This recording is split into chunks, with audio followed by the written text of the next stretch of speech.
মানুষ যখন মারা যায় কবরের মধ্যে এমন ভয়ঙ্কর আযাব হবে, এত কঠিন পরিস্থিতি হয়, মানুষ যদি কবরের চিৎকার শুনতে পেত তবে মানুষ বেহুশ হয়ে যেত। আব্বাজি আবার হযরত সালেহ মুর্শিদ তিনি দুঃখ দরদ জানেন, তিনি কবরের আযাব সম্পর্কে জানেন। আজ শুধু তিনি নয়, আজকে যারা জালসা শুনে বেড়াই, আজকে যারা মিলাদ শুনে বেড়াই, আজকে যারা মসজিদে ইমাম সাহেবের কাছ থেকে জালসা শুনি, দরদি আমার, তারাও জানে কবরের মধ্যে কেমন ভয়ঙ্কর পরিস্থিতি হবে। দরদি তিনি মুর্দাদের জন্য দোয়া করলেন এবং দোয়ার পূর্বে, দোয়া করার পরে তিনি ওই জায়গায় যেন একটু শুয়ে পড়লেন।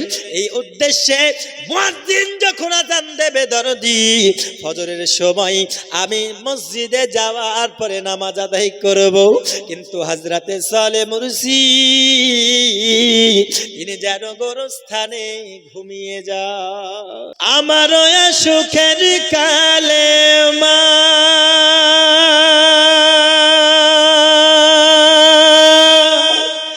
দুঃখিনী মা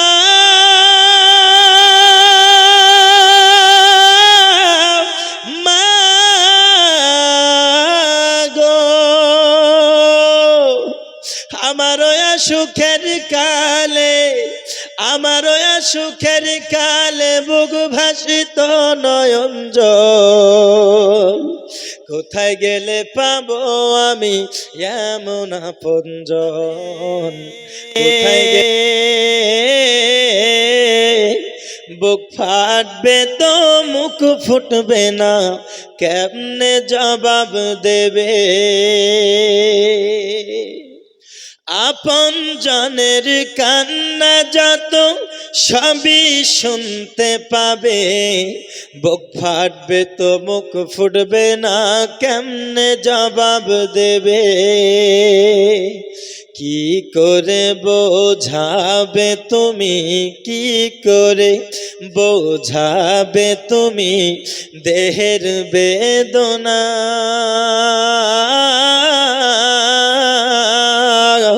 হবে মাটির বিছানা গো তোমার আসল ঠিকানা।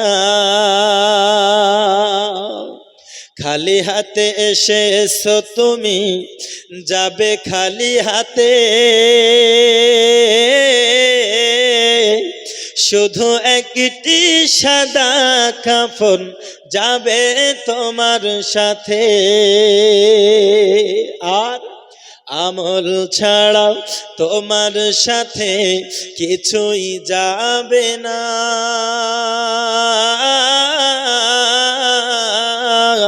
হবে মাটির বিছানা গো তোমার আসল ঠিকানা।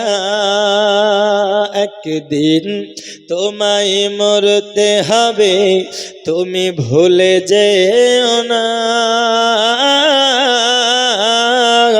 হবে মাটির বিছানা গো তোমার আসল ঠিকানা। জোরে বলুন সুবহানাল্লাহ।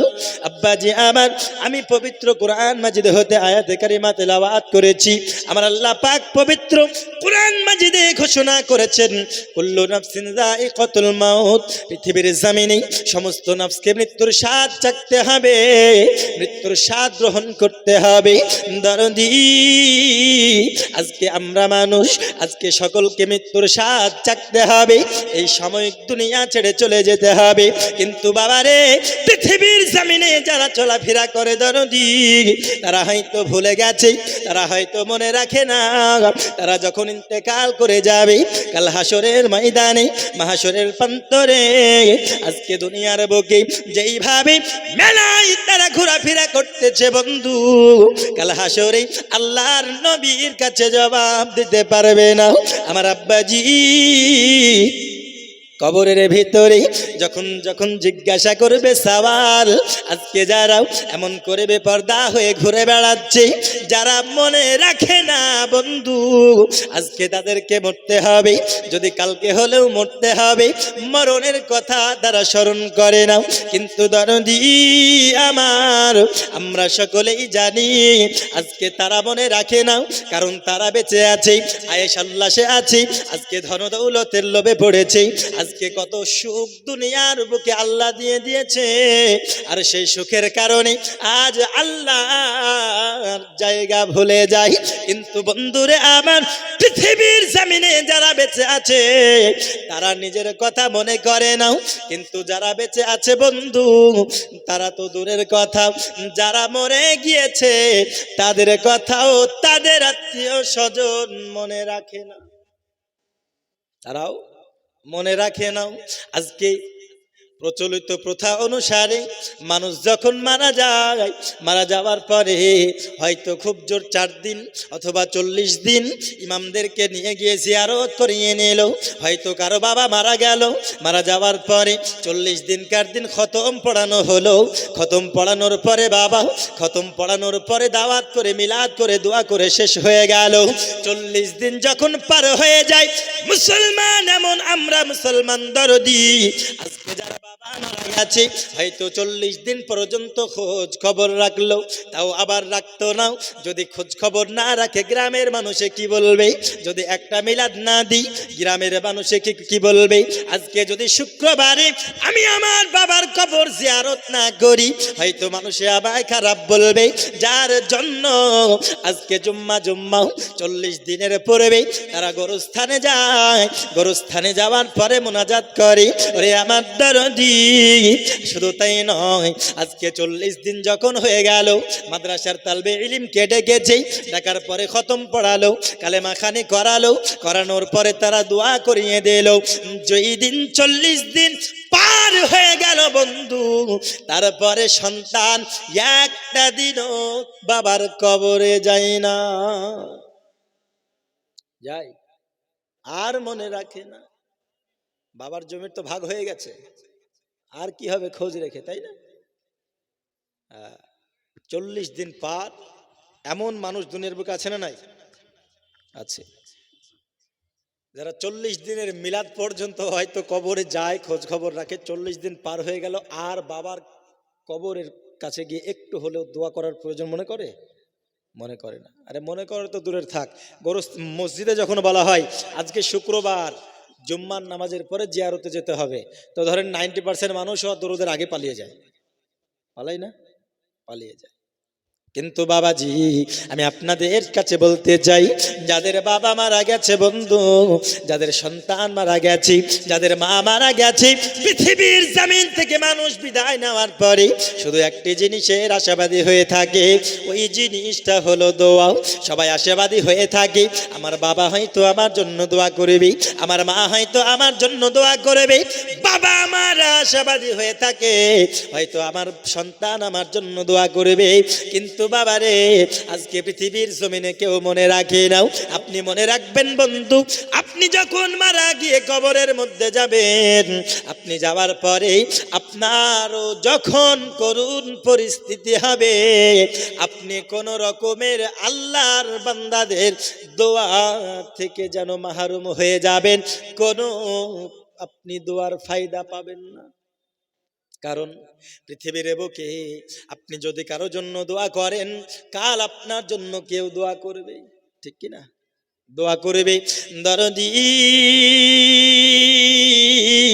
আমি আপনাদেরকে বোঝাতে চাই বাবা, যারা আমাদের আত্মীয় স্বজন ইন্তেকাল করে গেছে, কবরে যাওয়ার পরে কি অবস্থায় তারা থাকে আর কেমন আশাবাদী হয়ে থাকে, একটু আমার কথা মনোযোগ দিয়ে শুনুন। আল্লাহর একজন বান্দা হযরতে সালেহ মুরসি রাহমাতুল্লাহি আলাইহি, ইনি আল্লাহর একজন এমন খাস বান্দারে দরদি। কথায় বলা হয়েছে, কিতাবের মধ্যে বলা হয়েছে, এই ব্যক্তি আল্লাহর একজন জবরদস্ত ওলি ছিলেন। জোরে বলুন সুবহানাল্লাহ। সুবহানাল্লাহ। আর জোরে হবে না সুবহানাল্লাহ? সুবহানাল্লাহ। কি ছিলেন? আল্লাহর ওলি ছিলেন হযরতে সালেহ মুরসি রাহমাতুল্লাহি আলাইহি। তিনি যেন বাবাও ফজরের নামাজ পড়ার জন্য ফজরের একটু পূর্বে তিনি মসজিদের দিকে রওনা দিয়েছেন। বন্ধুরে, আবার হযরতে সালেহ মুরসি রাহমাতুল্লাহি আলাইহি যখন তিনি মসজিদের দিকে রওনা হয়েছেন, সঙ্গে সঙ্গে দেখতেছেন মসজিদের রাস্তা গোরস্থানের রাস্তা দিয়ে যেন যেতে হয়। যেই পথ দিয়ে আমি সালেহ মুরসি মসজিদে যাব, ওই রাস্তা হলো গোরস্থানের রাস্তা। ওই রাস্তা দিয়ে যেতে হবে। তাই গোরস্থানের পথ দিয়ে যেতে যেতে আব্বাজি হযরতে সালেহ মুরসি তিনি যেন গোরস্থানের কাছে দাঁড়িয়ে গেল। দাঁড়িয়ে যাওয়ার পরে বাবাও তিনি আল্লাহর কাছে দোয়া করার উদ্দেশ্যে তিনি ওযু বানালেন। ওযু বানানোর পরে 2 রাকাত নামাজ আদায় করলেন। তিনি যেন বাবা 2 রাকাত নামাজ আদায় করলেন এবং যারা কবরের মধ্যে শুয়ে আছে তাদের জন্য হযরতে সালেহ মুরসি একটু দোয়া করে দিলেন। কারণ তিনি জানেন মানুষ যখন মারা যায় কবরের মধ্যে এমন ভয়ঙ্কর আযাব হবে, এত কঠিন পরিস্থিতি হয়। মানুষ যদি কবরের চিৎকার শুনতে পেত তবে মানুষ বেহুশ হয়ে যেত। আব্বাজি আবার হযরতে সালেহ মুরসি তিনি দুঃখ দরদ জানেন, তিনি কবরের আযাব সম্পর্কে জানেন। আজ শুধু তিনি নয়, আজকে যারা জালসা শুনে বেড়াই, আজকে যারা মিলাদ শুনে বেড়াই, আজকে যারা মসজিদে ইমাম সাহেবের কাছ থেকে জালসা শুনি, দরদি আমার তারাও জানে কবরের মধ্যে কেমন ভয়ঙ্কর পরিস্থিতি হবে। দরদি তিনি মুর্দাদের জন্য দোয়া করলেন এবং দোয়ার পূর্বে দোয়া করার পরে তিনি ওই জায়গায় যেন একটু শুয়ে পড়লেন। এই উদ্দেশ্যে মুয়াজ্জিন যখন আযান দেবে দরদি ফজরের সময় আমি মসজিদে যাওয়ার পরে নামাজ আদায় করব, কিন্তু হযরতে সালেহ মুরসি তিনি যেন গোরস্থানে ঘুমিয়ে যায়। তিনি গোরস্থানে ঘুমিয়ে গেলেন। ঘুমানোর পরে বাবা স্বপ্নের মধ্যে দেখতেছেন যেই গোরস্থানে ঘুমিয়ে গিয়েছেন ওই গোরস্থান থেকে যেন কবরে যত মুর্দা ছিল সব মুর্দা একে একে যেন উঠতেছে। জোরে বলুন সুবহানাল্লাহ। সুবহানাল্লাহ। সব মুর্দা কবর থেকে একে একে উঠতেছে। উঠতে উঠতেই ওঠার পরে সবাই যেন দেখতেছেন সবলের সামনে এমন একটি পুরস্কার রাখা রয়েছে, যেমন জন্মদিনের দিন পুরস্কার উপহার দেয়, যেমন আপনার বাবা কারো বিয়ে শাদী হলে যেমন গিফট প্রদান করে, যেমন উপহার দেয়, সকল মুর্দার সামনে যেন উপহার দেওয়া রয়েছে। আর সবাই মিলে ওই পুরস্কার গ্রহণ করে নিল আর একে একে আপন কবরের মধ্যে চলে গেল। কিন্তু বাবারে আমার সালেহ মুরসি দেখতেছেন হাজার মুর্দার মধ্যে একটি মুর্দাও একজন ব্যক্তি তিনি যেন কোনো পুরস্কার পেল না। তিনি কোনো পুরস্কার পেল না। তিনার মনটা বড় বেজার, তিনার মনটা বড় ভারী, তিনার মনটা বড় বেজার। হযরতে সালেহ মুরসি রাহমাতুল্লাহি আলাইহি তিনি জিজ্ঞাসা করতেছে, ওগো বাবু আমি তো দেখতে পেলাম সবার জন্য পুরস্কার রয়েছে, সবার জন্য উপহার রয়েছে, সবাই উপহার নিয়ে কবরের মধ্যে চলে যায়, সবাই কত আনন্দে উদযাপন করতেছে, সবার মনটা বড় খুশি, সকলে কত যেন আনন্দ উদযাপন করি, কিন্তু আমি তোমায় যখন দেখতে পেলাম আমি দেখতেছি তুমি যেন মনটা বড় ভারী। ওগো বাবু বলো না তোমার মনটা কেন এত খারাপ বাবু বলো, আর তুমি আমায় এটাও বলো সবাই যেমন পুরস্কার পেল তুমি কেন পুরস্কার পেলে না? ওরে আমার বাবা রে, আমি আপনাদেরকে বোঝাতে চাই বাবা যাদের বাবা মারা গিয়েছেন বন্ধু তারা বাবা আর কবরের খোঁজ রাখি না, যাদের মা মারা গিয়েছে তারা মায়ের কবরের একটু খোঁজ রাখি নাও, একটু তাদের জন্য দোয়া করে নাও। অনেক বাবা মা রয়েছে বাবাও যারা সন্তানের জন্য দোয়া করে নাও, অনেক আত্মীয় স্বজন ভাই বোন রয়েছে পৃথিবীর বুকে যতদিন বেঁচে ছিল দরদি, ততদিন বাবা সকলে তাদের কাছ থেকে উপহার নেওয়ার জন্য, ফায়দা নেওয়ার জন্য ভালোবেসেছে। কিন্তু মারা যাওয়ার পরে একটু তাকে দোয়া করার মতো পরিস্থিতি থাকে না, তাকে ভুলে গিয়েছে, তাকে কোনো রকমের মনে রাখে নাই। এমতো অবস্থায় বাবা হযরতে সালেহ মুরসি জিজ্ঞাসা করতেছেন, বাবু তোমার জন্য কেন কোনো পুরস্কার নাই? সালেহ মুরসিকে বলতেছেন, হুজুর, ওগো আমার হুজুর, সকলেই পুরস্কার পেল, সকলেই পুরস্কার পেয়েছে। তার কারণ হলো সকলের কবরবাসীর কারো বাবা, কারো মা, কারো ভাই, কারো বোন, কারো বা আত্মীয় স্বজন, কারো বা খালা, কারো বা ফুফু, কারো বা এইরকম করে সকল মুর্দাদের আত্মীয় স্বজনেরা কাল দুনিয়ার বুকে তাদের জন্য হয়তো কেউ সাদকা করেছে, হয়তো কেউ দান করেছে, হয়তো তাদের জন্য দোয়া করেছে। ওগো হুজুর, ওই দানের বদলা, ওই সাদকার বদলা আমার আল্লাহ পাক আল্লাহ তাআলা পুরস্কার স্বরূপ তার মুর্দার কবরে পৌঁছিয়ে দিয়েছেন। জোরে বলুন সুবহানাল্লাহ। আর কবরে যদি কোনো আযাব হয়ে থাকে, এই দোয়ার বরকতে, এই দানের বরকতে আল্লাহ যেই পুরস্কার তার দানের বদলা কবরে পাঠিয়ে দিল, এই মুর্দার কবরে যদি কোনো আযাব হয়ে থাকে হুজুর, ওই বদলাও, ওই পুরস্কারের বদলতে আযাব মাফ হয়ে যাবে। সুবহানাল্লাহ। আযাব মাফ হয়ে যাবে। একটু মহাব্বতে দরুদ আল্লাহুম্মা সাল্লি আলা সাইয়্যিদিনা মাওলানা মুহাম্মাদ ওয়া আলা আলি সাইয়্যিদিনা মাওলানা মুহাম্মাদ সাল্লাল্লাহু আলা মুহাম্মাদ। দেখিতে গুম্বদে খজরা ডেকে নাও ইয়া রাসূলুল্লাহ। জোরে বলুন সুবহানাল্লাহ। সুবহানাল্লাহ। দেখিতে গুম্বদে খজরা ডেকে নাও ইয়া রাসূলুল্লাহ। দেখিতে গুম্বদে খজরা ডেকে নাও ইয়া রাসূলুল্লাহ। দেখিব দুই নয়নেতে মদিনা ইয়া রাসূলুল্লাহ। সুবহানাল্লাহ। সুবহানাল্লাহ। জোরে হবে না সুবহানাল্লাহ? কি হচ্ছে এটা?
জালসার কাজ এখানে হবে। যিনারা নমাজ পড়বেন তিনারা মসজিদে যেয়ে নমাজ পড়ে আসবেন। এদিকে জালসার কাজ চলবে। মেয়েদের জন্য মাদ্রাসার উপরে জায়গা করা হয়েছে। যিনারা আসবেন তিনারা মাদ্রাসার উপরে উঠে পড়বেন। যিনারা আসবেন মাদ্রাসার উপরে জায়গা করা হয়েছে, তিনারা মাদ্রাসার উপরে চলে যাবেন। দেখিতে গুম্বদে খজরা ডেকে নাও ইয়া রাসূলুল্লাহ। যারা যারা নবী পাকের রওজায় হাজরি দিল, জোরে বলুন সুবহানাল্লাহ। আর জোরে হবে না সুবহানাল্লাহ? সুবহানাল্লাহ সুবহানাল্লাহ। আর সভাপতি বলছে তার জন্য আপনারা ফাঁকি মেরে দিচ্ছেন নাকি? একটু জোরে বলুন সুবহানাল্লাহ। যারা যারা নবী পাকের রওজায় হাজরি দিল, যারা যারা নবী পাকের রওজায় হাজরি দিল, যারা যারা নবী পাকের রওজায় হাজরি দিল, শাফাত ওয়াজিব তাদের উপর ঘোষণা ইয়া রাসূলুল্লাহ। শাফাত ওয়াজিব তাদের উপর ঘোষণা ইয়া রাসূলুল্লাহ।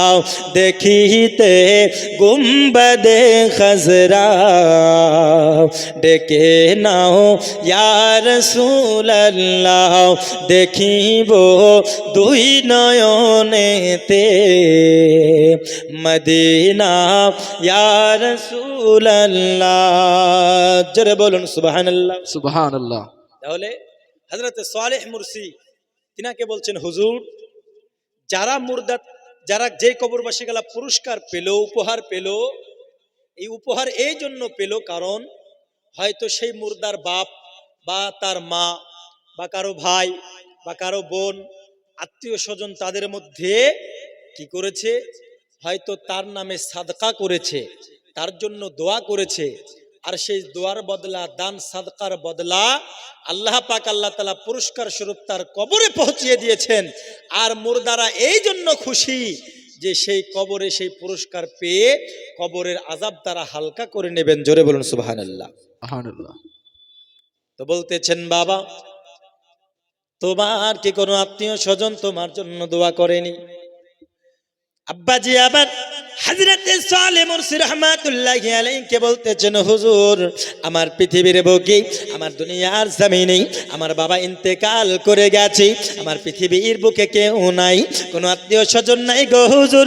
আমার একটি মা ছিল হুজুর, আমি যখন মারা যাই আমার মা, আমি যখন ইন্তেকাল করে গেলাম আমার আম্মা জান একটি নতুন বিবাহ করেছে।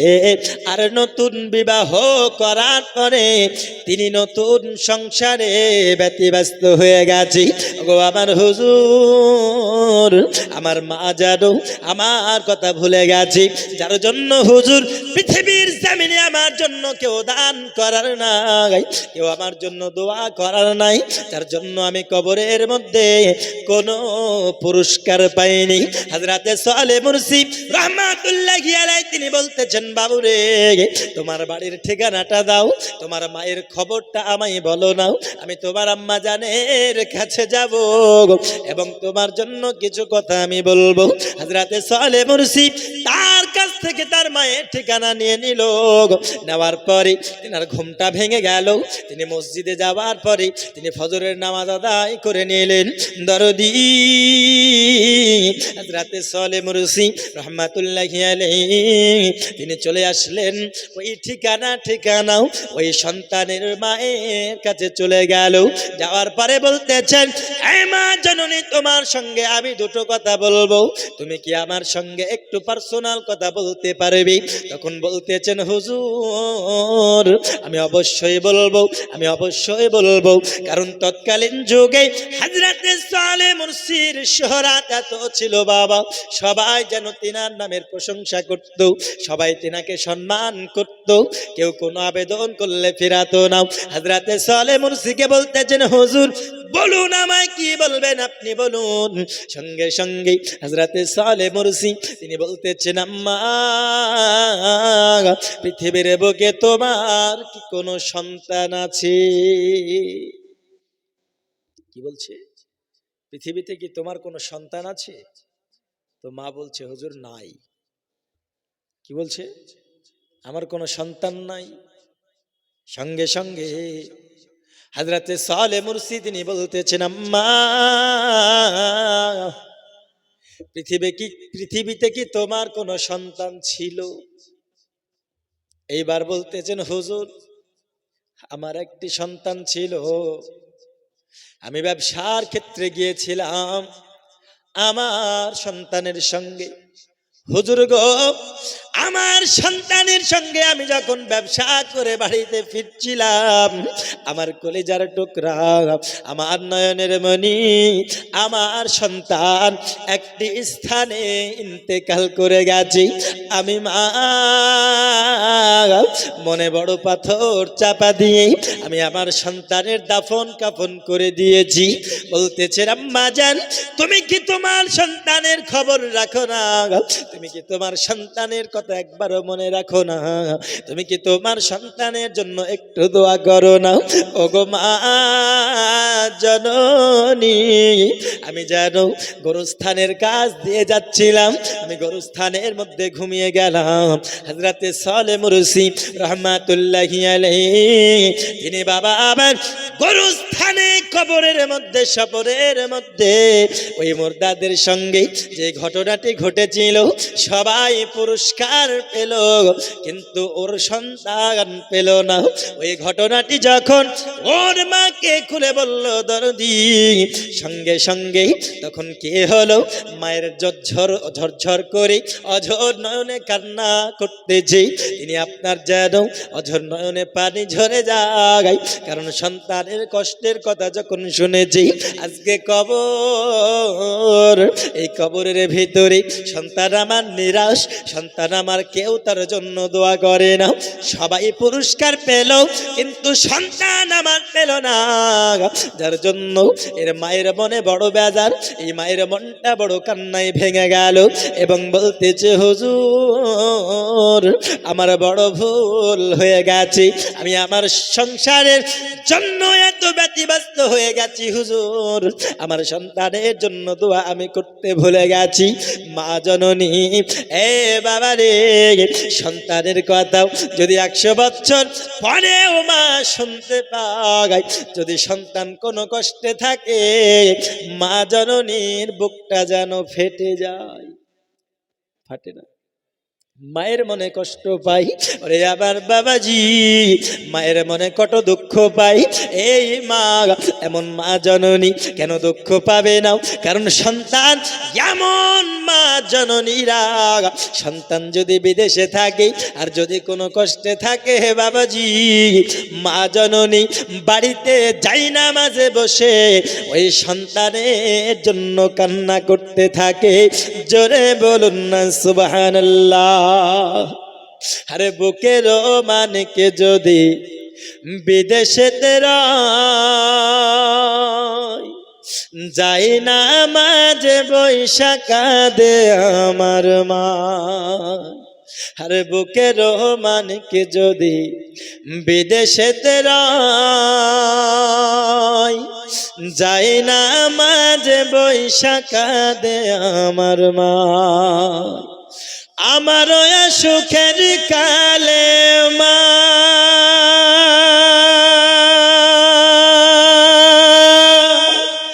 দুঃখিনী মা,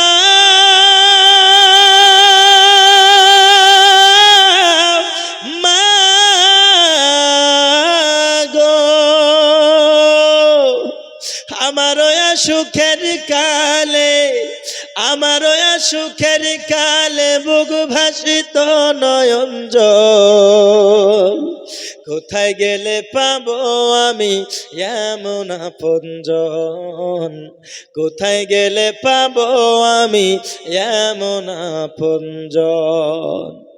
আমার লাগা কাঁদলে মাগো,